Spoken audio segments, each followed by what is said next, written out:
sortie. Un pont aérien, de jour comme de nuit. Les militaires français s'installent sur la base de l'OTAN à Constanța. Les températures sont négatives, parfois il neige.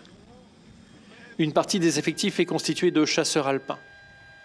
Ils se sont installés de manière provisoire dans des tentes, dortoirs collectifs, mais aussi casernes improvisées avec une partie armurerie. En moins de 10 jours, 500 soldats français vont trouver place ici, une installation sommaire mais efficace. On était d'alerte, mais au moment où elle a été déclenchée, ça a été la surprise et après ça a déroulé selon le plan qui a été prévu pour nous. Les véhicules aussi sont arrivés. Plusieurs dizaines à bord de grands avions de transport. Ils sont stationnés non loin des pistes. Le sergent-chef Geoffrey les recense afin qu'ils soient affectés aux différentes missions, de la logistique jusqu'au combat.